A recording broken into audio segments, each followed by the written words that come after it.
The Life of Birds by Susan Green. All rights reserved. 2019 by Susan Green. Narrated by Jackie Grant and Jason Hill. Chapter 1. Domestic Life of the Birds. It is a privilege to be so situated that one may watch from day to day the occurrences about a wild bird's nest. Here feathered life reaches its highest heights of emotion, and comedies and threatened tragedies are of a daily occurrence. The people we know best are those whom we have seen at their play and at their work, in moments of elation and doubt, and in times of great happiness and dire distress. And so it is that he who has followed the activities of a pair of birds through all the joys and anxieties of nest-building, brooding, and of caring for the young, may well lay claim to a close acquaintanceship with them. In watching a nest one will learn, for example, that with most of our small birds both parents engage in the pleasant duty of feeding the young, at times shielding the little ones from the hot rays of the sun with their half-extended wings, and now and then driving away intruders. The common passerine birds also attend carefully to the sanitation of the nest and remove the feces, which is enclosed in a membrane and is thus easily carried in the bill. This is usually dropped several yards away. If allowed to accumulate on the ground beneath the nest, it might attract the attention of some prowling enemy and lead to a disastrous discovery. Parental Care of the Young. There is a wide difference in the relative helplessness of nesting birds, and a corresponding difference in the methods of parental care. The young of precocial birds are able to run or swim with their parents almost as soon as hatched, for they not only have the strength to do this, but their bodies being covered with down, they are protected from the sun or cold. Examples of such birds are the quail, grouse, sandpipers, plovers, and ducks. The young of these and allied species are able from the beginning to pick up their food, and they quickly learn from the example of their parents what is desirable. Soon they are able to shift for themselves, although one or both of the parents continue to attend them until grown.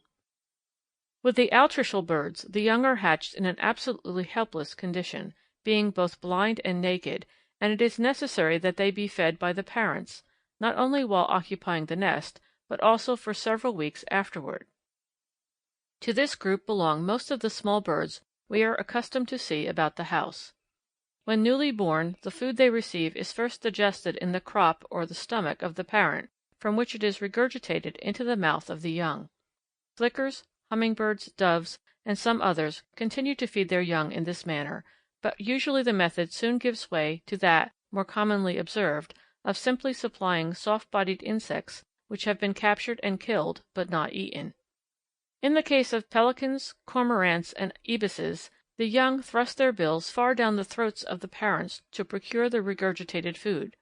From this custom the ancients may have got the idea that pelicans feed their young with their own life-blood. The suggestion still persists, and on the seal of one of our large life insurance companies of America a pelican and her young are represented accompanied with the motto, "I live and die for those I love." The Great Seal of the State of Louisiana uses a similar picture without the motto. Hawks and owls tear their prey to pieces, and on this the young feed at infrequent intervals. Sometimes several hours pass between the visits of the food-laden parents, but the supply is usually adequate when at length it arrives. Sharing the labors. Most young birds, however, are fed with great frequency. For more than an hour one day the writer watched a pair of Georgia mockingbirds feeding their young. The one that appeared to be the female visited the nest with food, on an average, once every 2 minutes, and the male made a similar trip about once in 12 minutes. He could have done better had he not spent so much time flying aimlessly about and scolding imaginary enemies. Some birds have what seem to be very curious habits at the nesting time. The jealous-hearted hornbill of the Old World never trusts his spouse to wander away from the nest after her duties there once begin. In order that he may always know just where she is, he quite willingly undertakes to supply her with all her food during the days while the incubation of the eggs is going forward. With mud he daubs up the entrance to the hollow in the tree where she is sitting, leaving only a small opening through which food may be passed.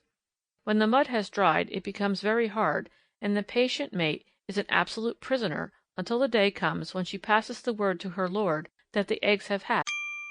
Sample complete. Ready to continue?